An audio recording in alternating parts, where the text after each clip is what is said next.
godina Walloo aanaa baatee keessatti ergamtoonni maafiyaa mootummaa naftanyaa bilchiginnaa PP haadha daa'imman shanii ukkaamsanii achi buutee dhabamsiisuun dhaga'ame. Magaalaa Shaashamannee keessatti kumaandarootaa fi kantiibaan magaalaa walii galanii uummata saamaa turuun saaxilame. Iiraan buufataawwan waraana USA biyyoota galoo galaanaa keessa jiran haleeluun himame.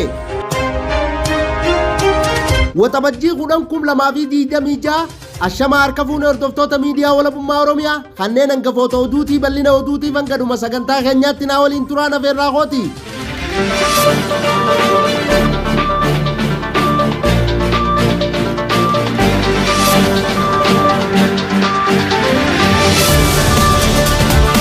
Magaalaa Shaashamannee keessatti kumaandarootaa fi kantiibaan magaalaa walii galanii uummata saamaa turuun saaxilame.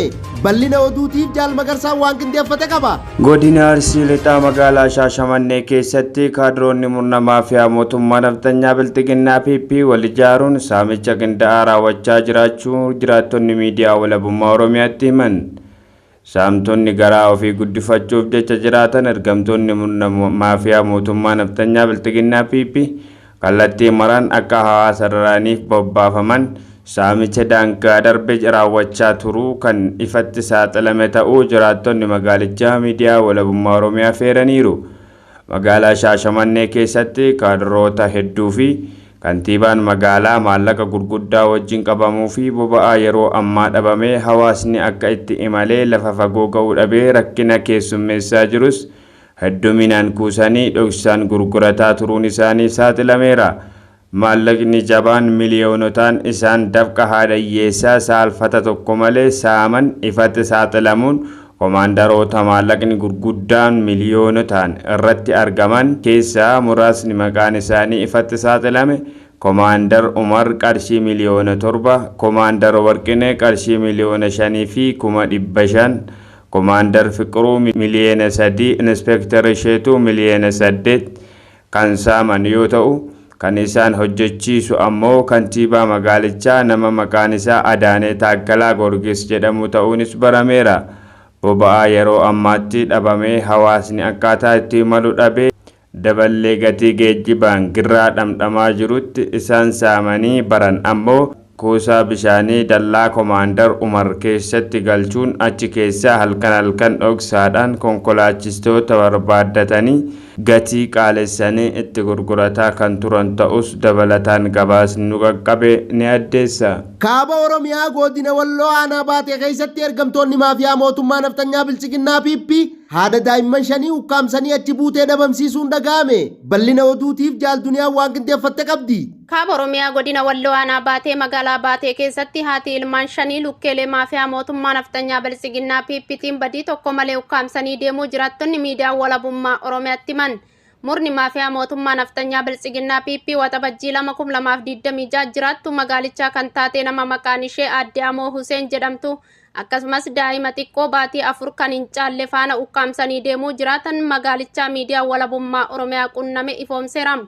Aadde Amoo Huseen nama jireenya dhuunfaa ishee kan ta'e daldala dukkaanaa hojjechuun ofii fi ilmaan ishee guddifattu malee hirmaannaa jaarmiyaa siyaasaa kam keessaa qooda kan hin qabne yoo ta'u murni abbaa irree ilmaan Oromoof naatoo hin qabne yakka tokko malee akka ukkaamsan miidiyaa walabummaa Oromiyaaf eeraniiru. Dachee kanarra lubbuun jiraachuu ilmaan Oromoo kan isaan yaaddessu lukkeeleen maafiyaa mootummaa naftanyaa bilchiginnaa PP goleewwan Oromiyaa mara keessatti haala kanaan dura amaleeffataniin olitti sabboontota ilmaan Oromoo adamsanii hidhaa fi achi buutee dhabamsiisuu jabeessanii kan jiran ta'uun ni beekama. Iiraan buufataawwan waraana USA biyyoota galoo galaanaa keessa jiran haleeluun himame. Bal'ina oduutiif Jaal Magarsaan waan qindeeffate qaba. Iraan buufataawwan waraanaa US biyyoota galoo galaanaa keessa jiran haleelte. Iraan haleellaa halkanedaa Ameerikaan irratti raawwatte haaloo ba'uuf buufata waraana biyyattii biyyoota galoo galaanaa keessa jiran haleelte. Erga helikopterri Ameerikaa Hormuz irratti rukutamee booda US fi Iraan walitti dhukaasan. Pireezidaantiin Tiraamp helikopterri Ameerikaa Hormuzitti rukutamuuf Iraan himachuun akka haaloo ba'uu dhaadachuu booda dhukaasni baname. Iraan misaayilotaa fi drooniiwwan hedduu dhukaasuun haaloo ba'uu ibsite.